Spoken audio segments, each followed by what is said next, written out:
Living life as a joyful being. Be ready for whatever life brings. Lights, camera, action. You are always and all at once the actor, the scriptwriter, the audience of your own life. You are also the camera operator, the director, and the critic. As actor, you play the starring role, not in the sense of pretending, although you play many roles in your life. You are the main character in your own TV show. You move about in the context of your surroundings and according to social convention. You have an influence on what is happening. People and things around you may be affected by your words and actions. In return, you may be affected by the words and actions of others, either directly or indirectly. Because your words and actions are often a direct outcome of your thoughts, by altering your thoughts, words, and actions, you can rewrite the script and completely change the plot of your show.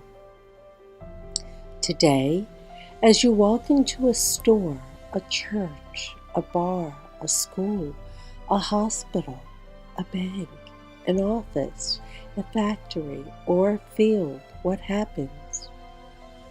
Where do you go next? What do you do there? From scene to scene to scene, your life unfolds. Do you go from place to place as a result of a conscious decision and choices you make? Or are your actions directed by others, by peer pressure, by popularity, or unconscious habit? Are you dragging your feet as you go to the next place, or are you running in joyous anticipation? Are the people you meet glad to see you or not? The answer is a little of both, perhaps. Your TV show is nonfiction. It is narrated in the first person, voiced by you. There is no intermission, no commercial breaks. It has a beginning and an end. You cannot simply turn off the television when you no longer want to participate. It is performed live. You cannot edit out mistakes, but you can make corrections later. And you get to keep a recording, whether you like it or not. Your body is the actor and always in live mode. If you touch fire, you get burned. If you are in water, you get wet. If you are hit, you will bruise. If you are cut, you will bleed. You will feel both pleasant and unpleasant sensations. But is there more to it than that? Yes, you are also the audience, the observer of your life, including your thoughts, words, actions, and experience. You have the ability to see yourself from an outside point of view. You can look in the mirror and see your physical body, and you can look inside and see your thoughts, beliefs, and even your dreams. You have the ability to be self-aware. You can only truly be the observer of your life when you see your life in a detached way, without the emotional charge that may linger from past experiences or worries and fears about future events. You are always the actor in your body, and the body is never in the past or future. This is the point of reminding yourself to stay present. Sometimes you bang your knee on the table or hit the car behind you in the parking lot because you are too much in your mind, too much in the past or the future to the point of distraction. Being too much in the past, the future, or other places removes your attention away from the immediacy of what is going on right now. As a result, accidents may happen that painfully bring us back to the present. As the camera operator, you have the choice of what to zoom in your life.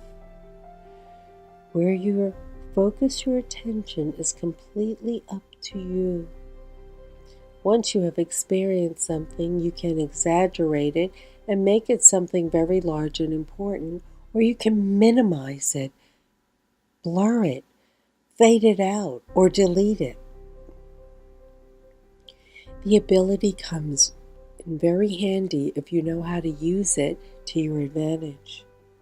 Become aware of what you focus on in your life. Do you look for proof that life is hard, or do you choose to see beauty in life? Do you look around on guard, waiting for the next event to happen to you? Or do you seek out people, places, and things that inspire you? Do you just go through each day feeling both empty and overwhelmed, with no end in sight? Or do you feel a sense of wonder, curiosity, and joy? The more you develop your awareness skills, the more things you will notice, and the more present, connected, and intuitive you will become. Increasing your self-awareness is not just about stopping to smell the roses, but about becoming more effective at adapting to changing circumstances and recognizing new opportunities and possibilities for your life. As director of your life, you are responsible for your current situation. Where do you live? What language do you speak? Are you in a job you love or just working to pay the bills? Do you see your life as a pleasure cruise, or do you feel like you are on a sinking ship? What type of education do you have? Do you have a lot of money? How much money do you owe? Are you healthy? Do you exercise? What do you like to eat? Do you have friends, co-workers, peers, family members, enemies? Who are they? Are you loved? Are you hated? Do you love? Do you hate? How do you know? What do you like to do? What do you have to do? What are you going to do next? You are accountable for the answers to all these questions. You direct your actions and you determine how the actor, your body, will move through the TV show, your life. Whatever situations you find yourself in has been influenced by what you wanted for your life, the choices you made and where you directed your attention and energy. You will want to make friends with your director. The director is in charge of casting and determines the quality of people you will surround yourself with. The director can request a new script or reassign the camera operator. You can thank, yell at, or feel indifferent towards your inner director for your current state of affairs. Sure, you were born into a situation, the result of other people's decisions. You are the product of 1,000,000 billion random events from the past, in a world of billions of people trying to impose their will on their TV show. As a child, you were carried around, taken care of, schooled, somewhat shown the ways of the world, thrown into this or that group, and allowed to move about with limited autonomy. It was what it was. Now, here you are, master of your universe, captain of your ship, seeker of truth and happiness, or not. You have been handed a blank page with the following heading at the top: the future to whom it may concern. Now you get to fill up the empty space on the page. Actually, the page is not blank, penciled in, or all of the stands you made in the past and the identities you assumed from childhood interpretations of what you experienced. For example, I'm this kind of person. I'm good at this, not good at that.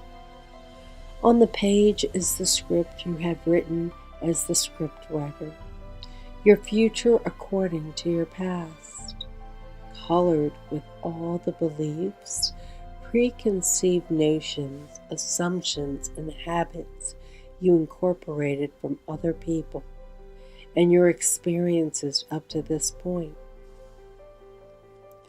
Look at your page where you are headed and the future has been penciled in. If it is not where you want to be, you will have to take a different approach. Wow, hold on 1 minute. Can we go back to the pleasure cruising thing? Can I sit under a shade tree and just think of nothing for a while? Sure, but that's what Rip Van Winkle said, so be forewarned. I know that story. The aimless, ambitiousless Rip wanders to the forest to get away from his belligerent wife and falls asleep for 20 years under some spell. When he awakens, his life is behind him. Oh, that time thing? How much time do I have left? You will never know. A sense of urgency? It wouldn't hurt. And what about the ending? I can't tell you. Can I live in a perfect fantasy? It won't help. So I'm the main character. It's all about me. Yep, at least that's what I tell everyone. And that pain and pleasure thing, you'll figure it out. So how do I? It's in the next chapter. People love a good story. Did you notice the shift from being spoken to as the reader to being in the audience witnessing a dialogue? That is what we do. That's what happens to us. We experience our life. We start talking to ourselves, asking ourselves questions, trying to figure everything out. That is where the critic in us can begin to cause trouble. The inner critic is the voice in our head that judges and prejudges all the feeling, seeing, hearing, smelling, tasting, and touching that we do based on our current beliefs. While the critic describes our experiences with limiting names, labels, and rules, sometimes it is easy for us to forget that what the critic says is really just one opinion, not fact or truth. One of the most important skills you can learn is to completely silence the critic and decide for yourself whether you like the story of your life as it is unfolding. Bringing awareness. Now that you have begun the process of looking within, or at least thought about it, let's focus those new self-investigating skills on a few specific areas. First, we will look at the idea of identifying the characteristics of your feelings, thoughts, reactions, and actions in any given moment. We can call that who you are being, but instead let's call that how you are being. There is an important distinction that we will examine in a little while. Within this context, the description of how you are being at the time a situation is occurring can include what you are thinking, how you are feeling, what you are saying or doing, what you are telling yourself about your thoughts, feelings, words, and actions. As you either witness or recall your thoughts, feelings, words, and actions, would you describe them and you as gentle, kind, confrontational, harsh, happy, frustrated, optimistic, depressed, content, dissatisfied, or resigned? Are you being resistant, convincing, receptive, defensive, protective, loving, controlling, engaging, avoidant, manipulative, adaptable, withholding, open-hearted, prevailing? When you observe how you are being, do you see yourself reacting to the past, or are you maintaining your focus in the present and creating a healthy action instead of reaction? Are you assuming a role to achieve some perceived purpose, or are you able to express your real feelings about that moment? Often, we do not even want to identify or label how we are being, because we might not like what we find out about ourselves, or don't want to examine why we are being that way. It is important that you approach this act of self-witness from an objective viewpoint, without judgment or beating yourself up for what you might see. Even the most seemingly negative or hurtful way of being is at some level about helping us survive. Whether how we are being is about summoning our power or resisting a situation, our goal is to defend and protect the identity that we have created about ourselves. Whenever we are holding on to a part of our identity, living out the beliefs that we have taken on from the world around us, or looking to protect our perspective and point of view, how we are being is often simply a defense mechanism. However painful and limited that may be, defense mechanisms serve us until we decide we do not need them anymore, deciding when that moment comes, and letting go of what no longer serves us. That's part of the process of becoming a joyful being. Earlier, we made a distinction between how we are being and who we are being. When we look at how we are being, we were describing some momentary aspects of our inner or outer experience. But when we describe who we are being, it is all too easy to take on those descriptions as our long-term identity. When we ask who we are being, the most common reply begins with the words, I am. I am angry. I am happy. I am frustrated. I am sad. The words I am are a statement about who you are, not just how you're feeling or behaving.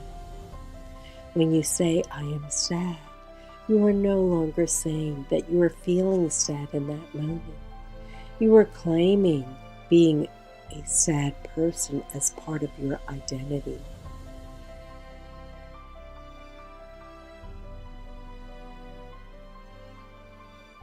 Example.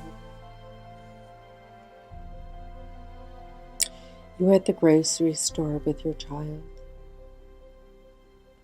You are in a hurry, rushing around to get what you need and get out. Your child sees his or her favorite type of colorful, sugary cartoon character on the front, pries in the box cereal, and loudly and repeatedly pleads, begs, and demands that you buy it. The more frustrated and frazzled you feel, the louder and more persistent your child gets, maybe even to the point of a full-blown tantrum. Yes, it happens to all of us parents at one point or another. Admit it, we even did it when we were kids. At that moment, you may snap and say something you regret. Now, in that moment, you may very well think your child is beyond handling, and your child may very well be that difficult. But is your child that way all the time? Or is your child simply behaving like that in that moment? Is that your child's identity or a description of 5 minutes of behavior? Example, it is the middle of winter, cold and flu season. As much as you tried to avoid it, you have now picked up the bug that was being passed around the workplace. Congested, coughing, head pounding, body aching, the whole thing. What do you say to yourself or to others about your current condition? Do you say, I have the flu, or do you say, I am sick? Maybe both. It is not something we think of often, but when we say, I have, there is an implication that right now it is in your possession, but that might not always be the case. You may have $20 in your wallet right now, but did you always? And will you always? So you may have the flu right now, or for the next few days, but most likely you will not have it for the rest of your life. But if you say, I am sick, you are saying, I am a sick person. Is it possible to be both a sick person and a well person at the same time? Are you claiming sick person as your identity? Through these examples, it might seem like you are being asked to watch every thought you have and every word you speak. While a certain level of self-awareness is healthy and very beneficial on your journey, and you may even find yourself going overboard in the beginning as you learn these new awareness skills, the point is not about policing, editing, and censoring yourself in every moment. The point is simply about beginning to realize how much we humans create our experience of ourselves and our lives in each and every thought we have, word we speak, and action that we take. From that realization, you can begin to see just how much power, influence, and choice you have about life and your living and the direction it is heading. The problem with describing who we are and using I am statements is all too often we are doing so in a negative, limiting way, reinforcing beliefs about ourselves that we took on from others or decided for ourselves based on experiences in the past. Thinking or speaking one I am sick statement is not going to permanently change the course of your physical health forever.